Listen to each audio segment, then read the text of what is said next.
Hello friends, എല്ലാവർക്കും എൻ്റെ പുതിയ വീഡിയോയിലേക്ക് സ്വാഗതം.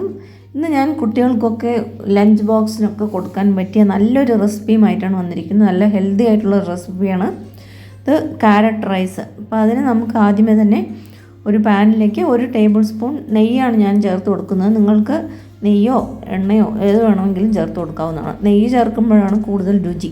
അപ്പോൾ അതിലേക്ക് 2 ഗ്രാമ്പു, ഒരു ചെറിയ കഷ്ണം പട്ട, പിന്നെ ഏലക്ക, 2 ഏലക്ക, പിന്നെ കുറച്ച് കാഷ്നട്ടും കൂടെ അതിൽ ചേർത്ത് കൊടുക്കണം. ഞാൻ പിന്നീടാണ് ചേർത്തത്.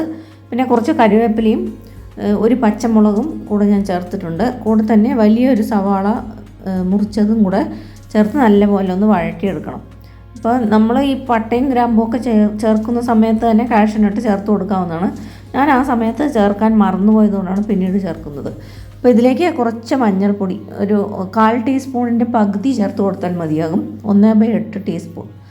അപ്പോൾ അതും കൂടെ ചേർത്തിട്ട് നല്ലപോലെ ഒന്ന് വഴറ്റിയെടുക്കുക. ഈ സമയത്താണ് ഞാൻ കാഷ്നട്ട് ചേർത്ത് കൊടുക്കുന്നത്. കുറച്ചും കൂടെ നെയ്യ് അതിലേക്ക് ചേർത്ത് കൊടുത്തിട്ട് 1 ടീസ്പൂൺ നെയ്യ് അതിലേക്ക് ചേർത്തിട്ട് അതിലാണ് ഞാൻ ചേർത്ത് കൊടുത്തത്. നിങ്ങൾക്ക് ആദ്യമേ തന്നെ ചേർത്ത് കൊടുക്കാവുന്നതാണ്. അപ്പോൾ കാഷ്നട്ട് നിങ്ങളുടെ ഇഷ്ടത്തിനനുസരിച്ച് 5ഓ 6ഓ എത്ര വേണമെന്ന് വെച്ചാൽ ചേർത്ത് കൊടുക്കാവുന്നതാണ്.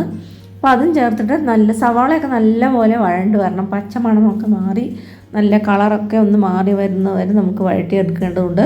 അപ്പോൾ അതിൻ്റെ കൂടെ തന്നെ നമ്മൾ ഈ സവാള ഒരു പകുതി വഴണ്ട് വരുന്ന സമയത്ത് നമുക്ക് ക്യാരറ്റ് ചേർത്ത് കൊടുക്കണം. ഇത് വളരെ സിമ്പിളായിട്ടുള്ളൊരു റെസിപ്പിയാണ്.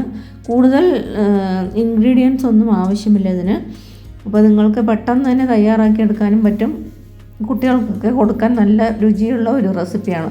അപ്പോൾ ഇതിലേക്ക് ഞാൻ ക്യാരറ്റ് ഗ്രേറ്റ് ചെയ്തിട്ട് അതും കൂടെ ക്യാരറ്റിൻ്റെ തോലൊക്കെ കളഞ്ഞിട്ട് നല്ലപോലെ കഴുകിയിട്ട് ഗ്രേറ്റ് ചെയ്തെടുത്താണ്. 2 വലിയ ക്യാരറ്റ് ഉണ്ട്. അതും കൂടെ അതിലേക്ക് ചേർത്തിട്ട് നമുക്ക് ആ ക്യാരറ്റും കൂടെ നല്ല സോഫ്റ്റായി വരുന്നവരെ നമുക്കിത് കുക്ക് ചെയ്യണം. ഇതുപോലെ വഴറ്റി കൊടുത്തുകൊണ്ടിരിക്കുക. പിന്നെ നമുക്കിതിലേക്ക് ആവശ്യത്തിനുള്ള ഉപ്പും കൂടെ ചേർത്ത് കൊടുക്കണം. അപ്പോൾ നിങ്ങൾ ആദ്യമായിട്ടാണ് എൻ്റെ ചാനൽ കാണുന്നതെങ്കിൽ വീഡിയോ ഇഷ്ടപ്പെട്ടാൽ സബ്സ്ക്രൈബ് ചെയ്യാൻ മറക്കരുത് കൂട്ടുകാരെ. ഇപ്പോൾ ഇതിലേക്ക് ആവശ്യത്തിനുള്ള ഉപ്പും കൂടെ ചേർത്ത് കൊടുത്തു. നല്ലപോലെ ഒന്ന് വഴറ്റിയെടുക്കാം. അപ്പോൾ വീഡിയോ ഇഷ്ടപ്പെട്ടാൽ ലൈക്ക് ചെയ്യാനും ഷെയർ ചെയ്യാനും മറക്കരുത്. അതുപോലെ തന്നെ ബെൽ ബട്ടൺ ഒന്ന് പ്രസ് ചെയ്ത് കൊടുത്തിട്ട് ആളിനുള്ള ഓപ്ഷനും കൂടെ ഒന്ന് ക്ലിക്ക് ചെയ്ത് കൊടുക്കണം. അപ്പോൾ ഞാനിടുന്ന വീഡിയോൻ്റെ നോട്ടിഫിക്കേഷൻ നിങ്ങൾക്ക് കിട്ടുന്നതായിരിക്കും. അപ്പോൾ അതിലേക്ക് ഞാൻ കുരുമുളകും ജീരകവും കൂടെ ചതച്ചതും കൂടെ ഒരു 1/4 ടീസ്പൂണിൻ്റെ പകുതി ഞാൻ ചേർത്ത് കൊടുത്തിട്ടുണ്ട്. പിന്നെ ഇതിലേക്ക് ഞാൻ ബാസ്മതി റൈസ്, ഞാൻ കുക്ക് ചെയ്ത് വെച്ച ബാസ്മതി റൈസാണിത്, അത് അതിലേക്ക് ചേർത്ത് കൊടുത്തിട്ടുണ്ട്. 1 കപ്പ് 200 ml കപ്പിൻ്റെ 1 കപ്പിലാണ് ഞാൻ അരി എടുത്തത്.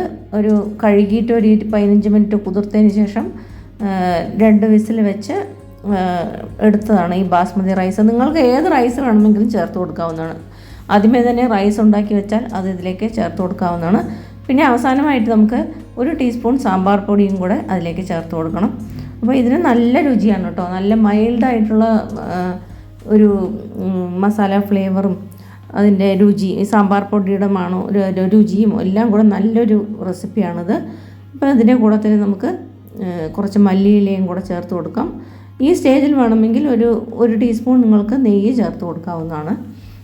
പിന്നെ നിങ്ങൾ ആദ്യം എണ്ണയാണ് ചേർത്തെങ്കിൽ ഈ സമയത്ത് നെയ്യ് ചേർത്ത് കൊടുത്താൽ മതിയാകും. പിന്നെ സ്റ്റവ് ഓഫ് ചെയ്തതിന് ശേഷം നമുക്കിതിലേക്ക് ഒരു പകുതി നാരങ്ങയുടെ ജ്യൂസും കൂടെ ഇതിലേക്ക് ചേർത്ത് കൊടുത്തിട്ട് നല്ലപോലെ ഇളക്കി യോജിപ്പിച്ചാൽ നമ്മുടെ അടിപൊളിയായിട്ടുള്ള ഒരു ക്യാരറ്റ് റൈസ് റെഡിയായി. ഇത് ചൂടോടുകൂടി തന്നെ സെർവ് ചെയ്യാം. ഇതിൻ്റെ കൂടെ നമുക്ക് പൊട്ടാറ്റോ ഫ്രൈയോ അല്ലെങ്കിൽ പൊട്ടാറ്റോ ചിപ്സോ അതിൻ്റെ കൂടെ സെർവ് ചെയ്യാവുന്നതാണ്. അല്ലെങ്കിൽ റൈത്തയുടെ കൂടെയും നമുക്കിത് സെർവ് ചെയ്യാവുന്നതാണ്. നല്ല ടേസ്റ്റ് ആയിരിക്കും. വീണ്ടും ഒരു പുതിയ റെസിപ്പിയുമായി കാണുന്നതുവരെ നന്ദി, നമസ്കാരം. Thanks for watching.